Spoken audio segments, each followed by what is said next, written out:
स्वागत है आप सभी का ब्रेक के बाद। जी राजस्थान देख रहे हैं आप, मैं हूं आपके साथ मनीष शर्मा। खबरों में बात कर लेते हैं नागौर की, जहां लाडनू में विद्युत विभाग की लापरवाही का नतीजा आम जनता के साथ साथ पीएचईडी विभाग भी भुगत रहा है। यहां पर 15 दिन पहले आए तूफान के बाद अभी तक टूटी लाइनों के विभाग के अधिकारी दुरुस्त नहीं कर पाए हैं। ऐसे में करीब 12 से भी अधिक ट्यूबवेल बंद पड़े हुए हैं। अब ग्रामीण क्षेत्र में पेयजल संकट घिरा चुका है, लेकिन बावजूद इसके विद्युत विभाग के अधिकारी लापरवाह बने हुए हैं। 15 दिन बीत जाने के बाद भी अधिकारी अभी भी जल्द लाइनों को ठीक कराने का मात्र आश्वासन दे रहे हैं। इतना ही नहीं, पीएचईडी विभाग के अलावा निम्बी जोधा की मेघवालों की ढाणी में घरेलू और रताऊ इलाके में कृषि कनेक्शन बंद पड़े हुए हैं। लेकिन बावजूद डिस्कॉम से जुड़े निम्बी जोधा सहायक अभियंता नथुराम सीवर, कनिष्ठ अभियंता बजरंग बागड़ा ध्यान नहीं दे रहे। ऐसे में अब परेशानी के बाद अधिशासी अधिकारी रामचंद्र जांगलवा को अवगत कराया गया।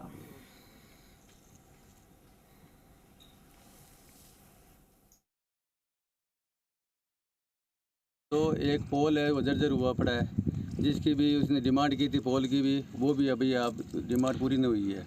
वहाँ जानवर भी घूमते फिरते रहते हैं, समझा गया नहीं। तो इससे पहले भी ये तार 3-4 बार नीचे गिर गया। अब उसको भी अवगत कराया बिजली विभाग को, तो उसने पहले अलग अलग किया। कई जगह जॉइंट आया हुआ है तारों में जॉइंट आया हुआ है, तो तेज़ हवा चलने से नीचे गिर जाते हैं। जयपुर में आगरा रोड से दिल्ली बाईपास होते हुए चौक तक बनने वाली उत्तरी रिंग रोड के लिए जमीन अवाप्ति की जा रही है। और आपको ये भी बता दें कि जमीन के मामले पर आई आपत्तियों पर सुनवाई शुरू हो गई है। 28 से ज्यादा गांवों की 388.35 हेक्टेयर जमीन के लिए 236 यहाँ पर आपत्तियां आई हैं। इसमें ज्यादातर काश्तकारों की मांग मुआवजा राशि डीएलसी का 4 गुना देने की है। वहीं कुछ मामलों में काश्तकार जमीन के बदले 25% विकसित जमीन की भी मांग कर रहे हैं। रिपोर्ट आप देखिए।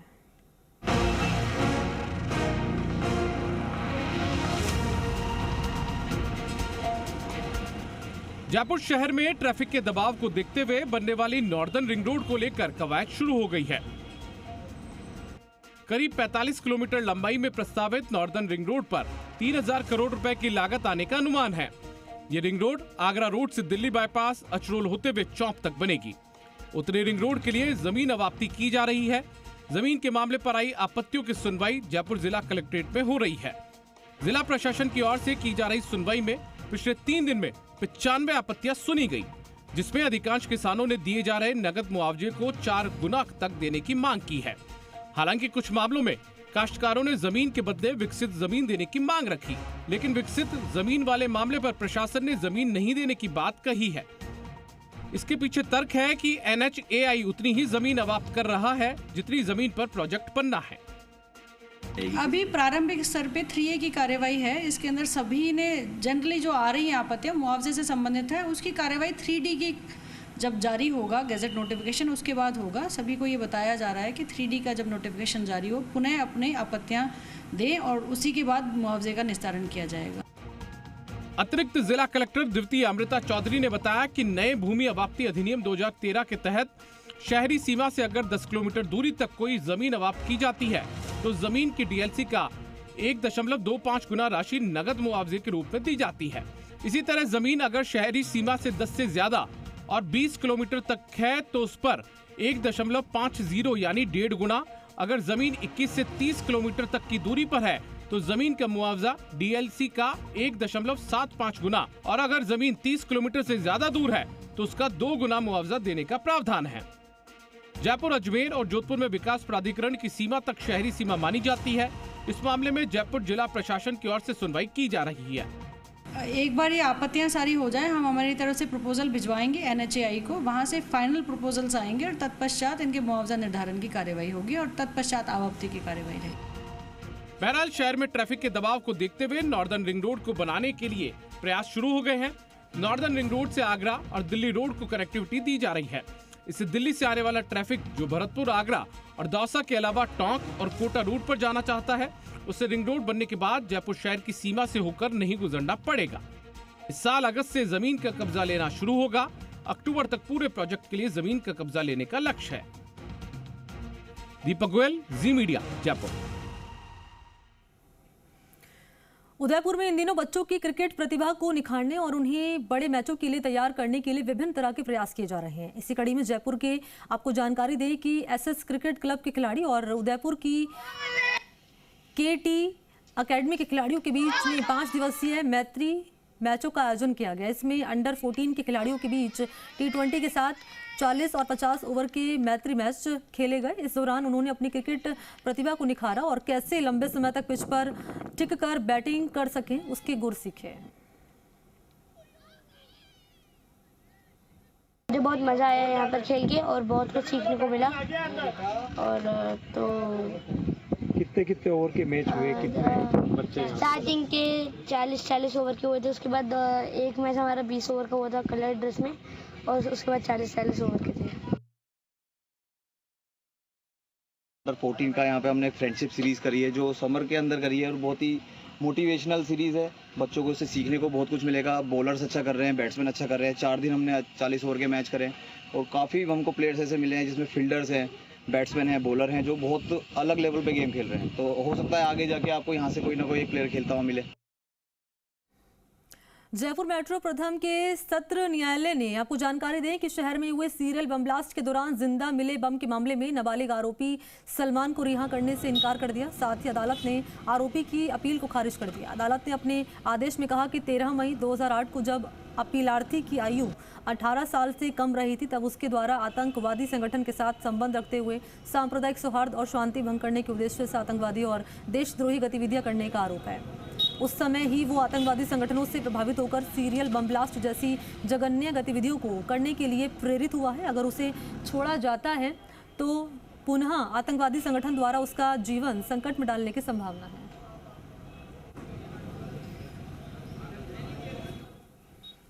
और खबर है टोंक के उनियारा से। नगर फोर्ट में पानी भराव निकासी की मांग 5 दिन से भूख हड़ताल जारी है। चेतन कुमार हरिजन सपरिवार बैठा है भूख हड़ताल पर। 5 दिन में भी नहीं हुआ समस्याओं का समाधान। प्रशासनिक अधिकारी भी नहीं है गंभीर।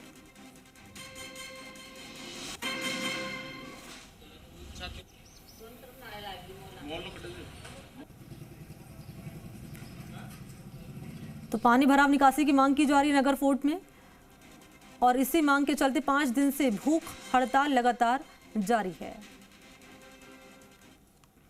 खबरों में रुख कर लेते हैं चूरू का, जहां राजगढ़ में खाद्य विभाग की टीम ने शुक्रवार को बड़ी कार्रवाई करते हुए नकली घी बनाने की फैक्ट्री पर कार्रवाई की है। औद्योगिक क्षेत्र में स्थित फैक्ट्री में भारी मात्रा में तैयार नकली घी पकड़ा गया। इसके अलावा नकली घी बनाने का सामान और उपकरण भी पकड़े गए। टीम ने फैक्ट्री से 85 क्विंटल से अधिक पैकिंग और खुले देसी घी का सीज किया है। इसमें 20 क्विंटल वनस्पति पाम ऑयल मिला है, 40 क्विंटल पैकिंग घी मिला है, वहीं 25 क्विंटल से अधिक घी खुले में मिला है। इसके अलावा फैक्ट्री में मिलावटी देसी घी तैयार करने के लिए भट्टी, cylinder, pouch, packing machine, batch मार्का मशीन, इलेक्ट्रॉनिक कांटा और टीन के डिब्बों पर चिपकाने के रैपर मिले हैं।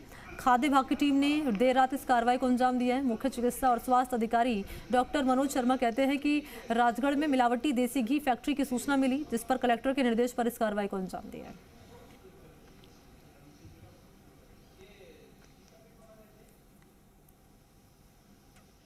मुखबिर की सूचना पे डीएसटी टीम को मुखबिर की सूचना मिली थी। डीएसटी टीम से प्रशासन और हमें सूचना प्राप्त हुई, जिसमें भी 3 मेरे फूड इंस्पेक्टर कार्रवाई कर रहे हैं। अभी एग्जैक्ट अमाउंट तो अभी गणना चल रही है, गणना के बाद में बताया जा सकता है। और खबर है जयपुर से। महकमा पहले से बदनाम है, क्या कभी पारदर्शिता आएगी? परिवहन विभाग के सरकारी आदेशों में कब आएगी पारदर्शिता? ये सवाल अब खड़े हो रहे हैं। यूं तो अपडेटेड वेबसाइट पोर्टल का किया जाता है दावा, लेकिन न्यूज़ अपडेट सेक्शन में 18 अप्रैल 2022 के बाद अपडेट नहीं किया गया। विभाग के नियम संबंधी ऑर्डर भी वेबसाइट पर अपलोड नहीं किए जाते, जिससे आमजन तो क्या परिवहन कार्मिकों को भी जानकारी नहीं मिलती है। एक तरफ जब राज्य सरकार दे रही है पारदर्शिता पर जोर, तो क्यों सार्वजनिक आदेशों को छिपाने में विभाग लगा हुआ है? ये सवाल अब बना हुआ है।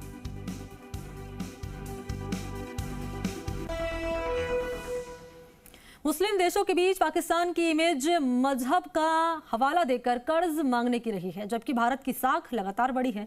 सऊदी अरब के बाद एक और पावरफुल इस्लामिक कंट्री को साधने के लिए प्रधानमंत्री नया मास्टर स्ट्रोक चलने जा रहे हैं।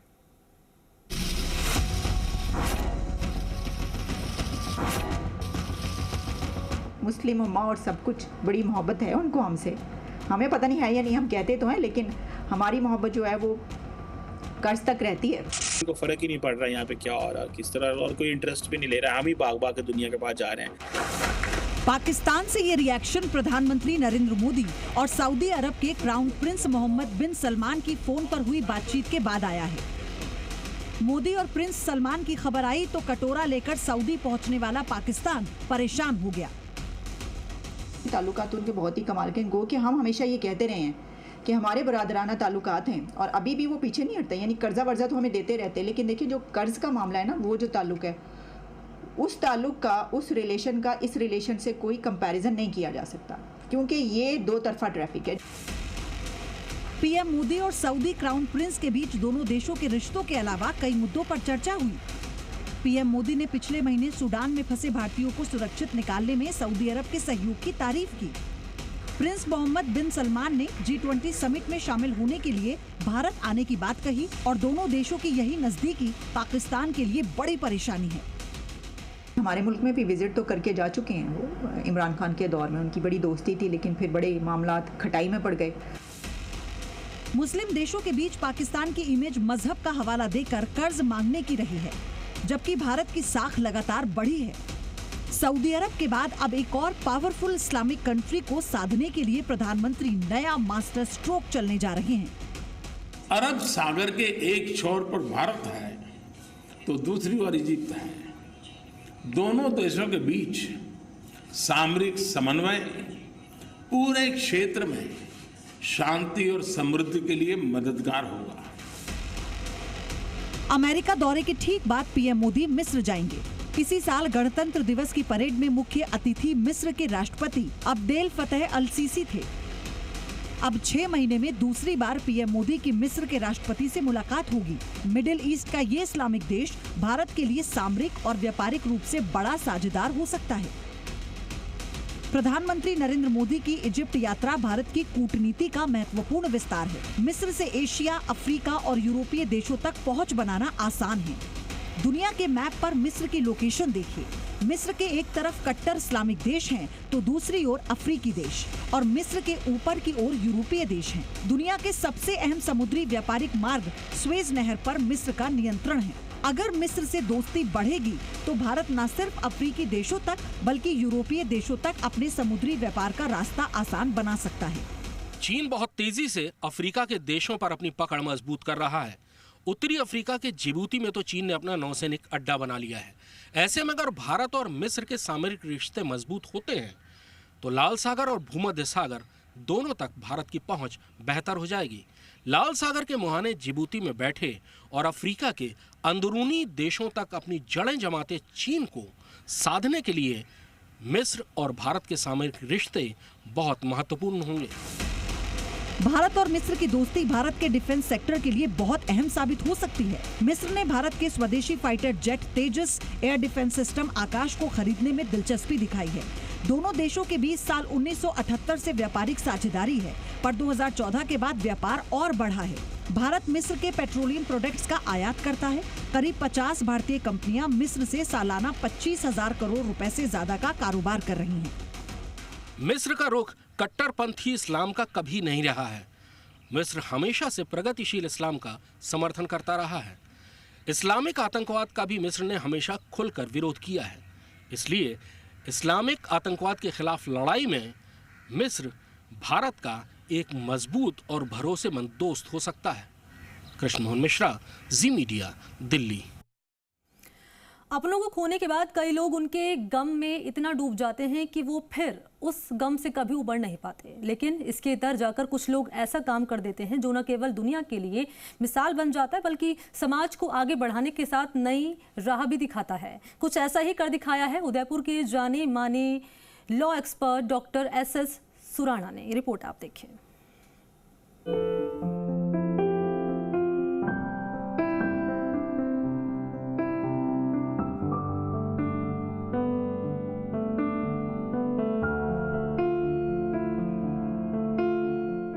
उच्च शिक्षण संस्थानों में कई बड़े पदों पर रहे डॉक्टर SS सुराणा के जीवन में सब कुछ ठीक चल रहा था, लेकिन साल 2002 से 2003 में उनके जीवन में एक ऐसी सुनामी आई जिसने उन्हें हिलाकर रख दिया। एक बार तो उन्हें ऐसे लगा कि उनकी दुनिया अब खत्म ही हो गई। दरअसल शादी के महज 43 दिन बाद सिंगापुर में हुए एक सड़क हादसे में उन्होंने अपनी बेटी डॉक्टर अनुष्का सुराणा को खो दिया। लेकिन इसके बाद उन्होंने अपनी बेटी के नाम को अमर बनाने की ठानी। बेटी का नाम किया अमर। डॉक्टर SS सुराणा ने शिक्षा को चुना माध्यम। आदिवासी अंचल के युवाओं को उच्च शिक्षा देने की ठानी। 2003 में doctor Anushka memorial educational society की स्थापना की। डॉक्टर SS सुराणा ने बेटी के नाम से लॉ कॉलेज शुरू किया। 20 साल की मेहनत से डॉक्टर अनुष्का विधि महाविद्यालय को ऊंचाई दी। आज संभाग समेत प्रदेश के श्रेष्ठ विधि महाविद्यालयों में हो रही गिनती। संस्थान से हर साल सैकड़ों की संख्या में लॉ ग्रेजुएट हो रहे स्टूडेंट।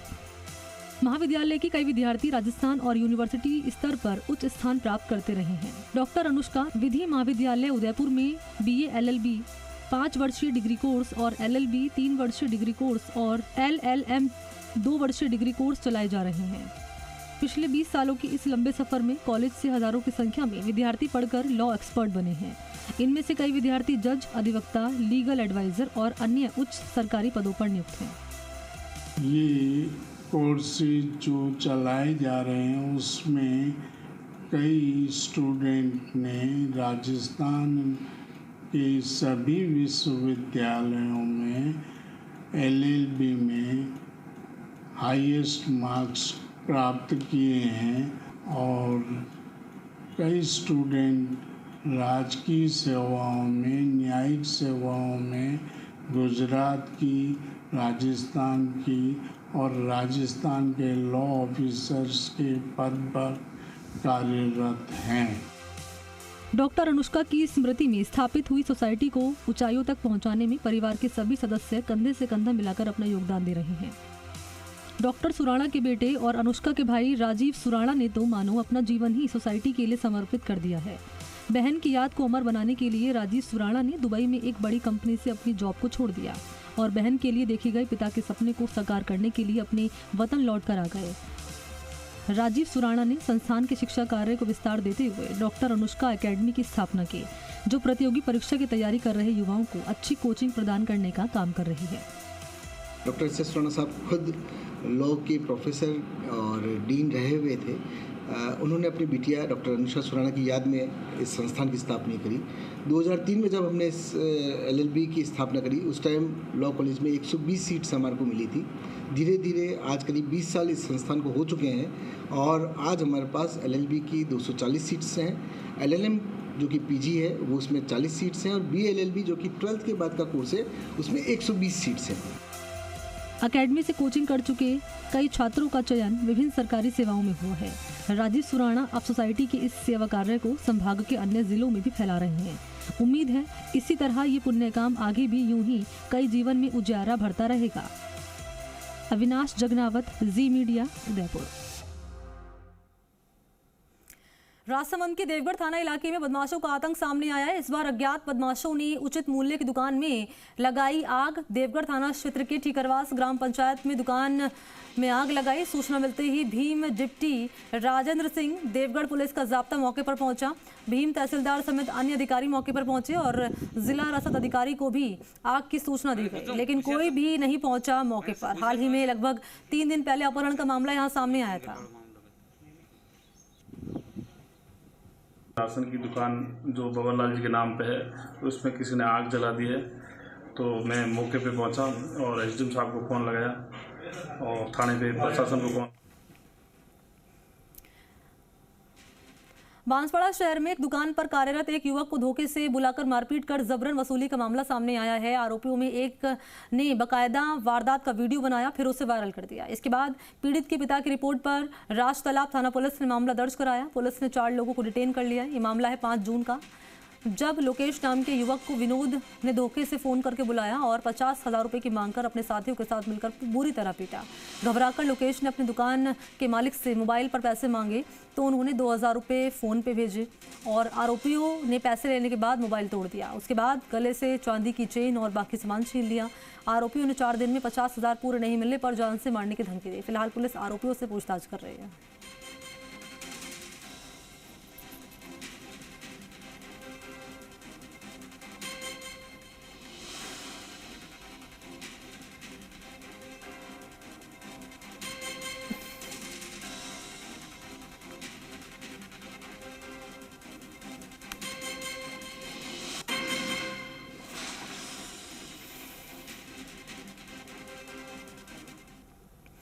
खबर है भीलवाड़ा से। जहाजपुर विधानसभा से बीजेपी विधायक गोपीचंद मीणा का एक वीडियो जमकर वायरल हो रहा है, जिसमें विधायक मीणा अपने कार्यकर्ताओं के साथ गालियां दे रहे हैं। हालांकि सोशल मीडिया पर वायरल वीडियो में विधायक मीणा किसको गालियां दे रहे हैं इसकी अभी पुष्टि नहीं हो पाई है। साथ ही जी राजस्थान न्यूज भी वायरल वीडियो की पुष्टि नहीं करता कि विधायक ने अपने कार्यकर्ताओं के सामने किसे गालियां दी हैं। हनुमान नगर थानाधिकारी स्वागत पांड्या का कहना था कि विधायक गोपीचंद मीणा का जो गालियों का वीडियो सोशल मीडिया पर वायरल हो रहा है, उस वायरल वीडियो की जांच चल रही है। जांच के बाद ही वीडियो की पुष्टि हो पाएगी कि आखिर गालियां दी किसे जा रही है। अभी भी इतनी बदतमीजी से बात कर रहे हो, पूछो मत साहब। अभी भी इतनी बदतमीजी से बात कर रहे हो, पूछो मत आप। ऐसे धक्के दे के बाहर निकालो, ऐसे अगर बोल तो कर देते, मैं खड़ा मैं बोल रहा हूं ना। अभी धक्के बाहर मार के निकाला मेरे को। आप चिंता मत करो, मैं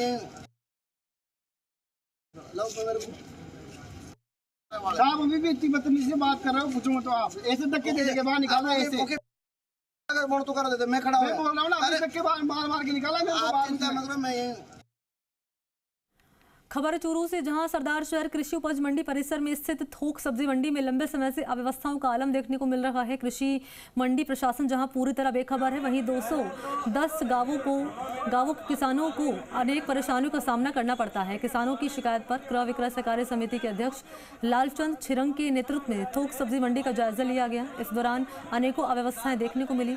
सब्जी मंडी में जगह जगह गंदगी के ढेर लगे हुए हैं। पीने के पानी और सुलभ शौचालय की व्यवस्था भी बदहाल नजर आई। सब्जी मंडी के ऊपर से गुजर रही हाई टेंशन लाइन के तार नीचे होने से कभी भी बड़ा हादसा हो सकता है। किसानों का माल रखने के लिए बने यार्डों को व्यापारियों ने खाली क्रेटों से भरकर अपना कब्जा जमा रखा है। रोजाना 15 से 20 लाख रुपए का माल बिकता है, उनसे 2% लिया जाता है, लेकिन मंडी शुल्क में 0 है बिल्कुल। ये पता नहीं कैसे मौन है, सारा सरकारी बॉडी जितनी मौन है, पता नहीं किस कारण है, क्या दबाव में है, कैसे पैसे लेते हैं। गवर्नमेंट का रोजाना इतना नुकसान हो रहा है, लेकिन कोई बोलने को तैयार नहीं है। तो व्यापारियों पर मनमानी का आरोप यहां लगाया गया। तस्वीरें भी मौके की आपको दिखा रहे हैं। अव्यवस्थाओं का आलम दरअसल थोक सब्जी मंडी में देखने को मिला है। बात कर लेते हैं टोंक की। टोंक जिले के देवली की नासिरदा ग्राम पंचायत के ग्रामीण एक महिला सरपंच की दबंगई से खासे परेशान है। महिला नासिरदा सरपंच किरण देवी सांसी की दादागिरी ऐसी कि कोई भी ग्रामीण ग्राम पंचायत जाने की हिम्मत नहीं जुटा पाता और ना ही शिकायत करने की हिम्मत कर पाते हैं। सामान्य वर्ग का व्यक्ति की शिकायत करते ही उसके खिलाफ झूठे मुकदमे दर्ज करवा दिए जाते हैं। ग्रामीण आरोप लगा रहे हैं कि विकास अधिकारी से लेकर मुख्य कार्यकारी अधिकारी, जिला कलेक्टर और विधायक तक से शिकायत की है, लेकिन अब तक कोई कार्रवाई नहीं हो रही। ग्रामीण परेशान हैं। ग्रामीणों ने बताया है कि महिला सरपंच ने अब तक कई लोगों के खिलाफ झूठे मुकदमे दर्ज करवाए हैं। पंचायत समिति से लेकर जिला कलेक्टर की जांच में भ्रष्टाचार की दोषी पाई जा चुकी है, लेकिन अब तक इस जिला परिषद के मुख्य कार्यकारी अधिकारी ने कोई एक्शन नहीं लिया है। पूर्व में ग्रामीणों ने 12 अप्रैल 2022 को इस कार्य में हुई अनियमितता, गबन और भ्रष्टाचार के संबंध में शिकायत देकर जांच करवाने की मांग की। बीते दिनों टोंक कलेक्टर की नासिरदा में महंगाई राहत शिविर में निरीक्षण के दौरान आबादी भूमि में पट्टे जारी नहीं करने की भी शिकायत दी गई, लेकिन कोई समाधान नहीं हुआ।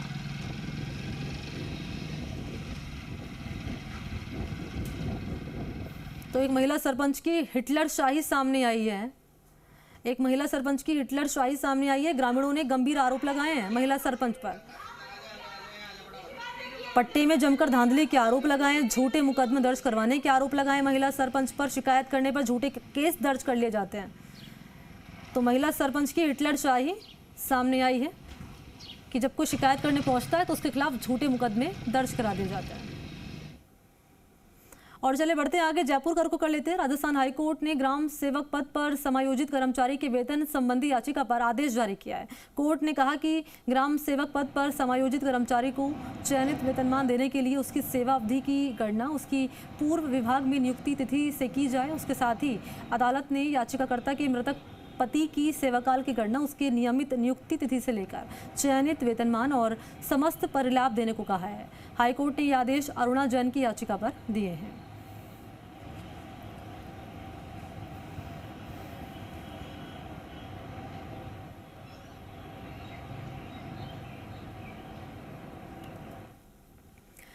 और यहाँ प्रतापगढ़ में एसीबी की बड़ी कार्रवाई सामने आई है। एसीबी चित्तौड़गढ़ की टीम ने प्रतापगढ़ के सुहागपुरा थाने में कार्रवाई करते हुए एक हेड कांस्टेबल को 4500 रुपये की रिश्वत लेते रंगे हाथों गिरफ्तार कर लिया। हेड कांस्टेबल ने ये राशि भूखंड विवाद में परिवादी के पक्ष में कार्रवाई करने के लिए मांगी। एसीबी चित्तौड़गढ़ के अतिरिक्त पुलिस अधीक्षक कैलाश सिंह सांधू ने बताया कि प्रतापगढ़ जिले के सुहागपुरा थाना क्षेत्र के भनेज निवासी बाबूलाल नाथ ने शिकायत दर्ज करवाई। भूखंड विवाद को लेकर उसने पत्नी के नाम से बीती 23 मई को सुहागपुरा थाने में परिवाद दिया। इसमें कार्रवाई उसके पक्ष में करने को लेकर थाने में तैनात हेड कांस्टेबल यशवंत सिंह ने उसे 10,000 रुपये की रिश्वत की मांग की। आपको जानकारी ये भी दें कि बाद में 7,000 रुपये मामला तय हुआ। 2,000 रुपये उसने पहले दे दिए। वहीं शिकायत का सत्यापन होने के बाद एसीबी ने हेड कांस्टेबल यशवंत सिंह को 4500 रुपये रिश्वत लेते हुए ट्रैप कर लिया।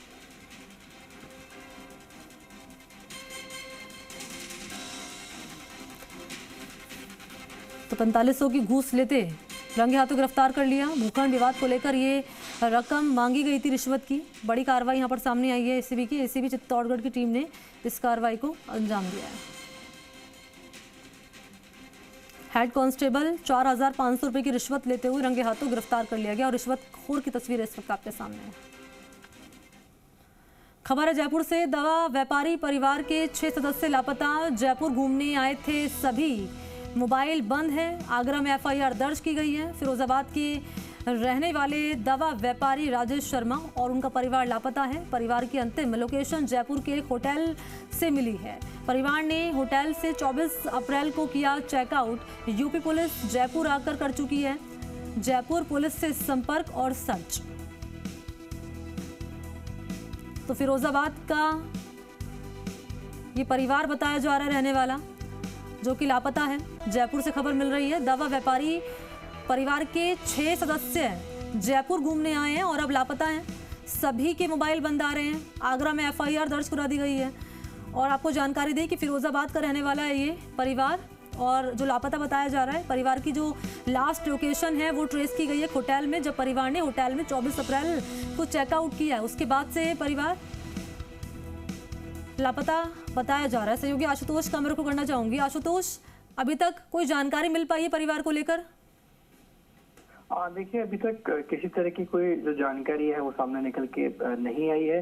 परिवार ने होटल से 24 अप्रैल को चेकआउट किया था। उसके बाद से ही ये आखिरी जो लोकेशन थी इनकी जयपुर सामने आई थी। जो यूपी थाने के निरीक्षक है आनंद प्रकाश, उन्होंने बताया कि राजेश शर्मा और उनका जो परिवार है उनकी आखिरी लोकेशन 24 अप्रैल को तकरीबन 11:30 बजे के आसपास जब उन्होंने चेकआउट किया एक होटल से, वहां के आई। उसके बाद किसी तरह की कोई जो जानकारी है वो अभी तक सामने नहीं आई है। मूलतः आगरा के आसपास का जो ये परिवार है वो बताया जा रहा है। जयपुर पुलिस का इसमें सहयोग लिया जा रहा है। संबंधित जो फोटोग्राफ्स हैं, जो पहचान है वो जयपुर पुलिस के साथ साझा की गई है। जयपुर में एक सर्च भी कंडक्ट की गई थी, लेकिन अभी तक परिवार के बारे में किसी तरह का कोई जानकारी सामने निकल के नहीं आई है। उधर जहाँ के ये मूलतः रहने वाले हैं वहाँ पे भी पुलिस की तरफ से सर्च कंडक्ट की जा रही है, लेकिन पुलिस के आपसी कोऑर्डिनेशन के साथ में यूपी पुलिस और राजस्थान पुलिस के कोऑर्डिनेशन के साथ में इस परिवार की जो कि अचानक से गुमशुदा हो गया उनको लेकर सर्च कंडक्ट की जा रही है। शुक्रिया आपका आशुतोष शर्मा, तमाम जानकारी के लिए धन्यवाद।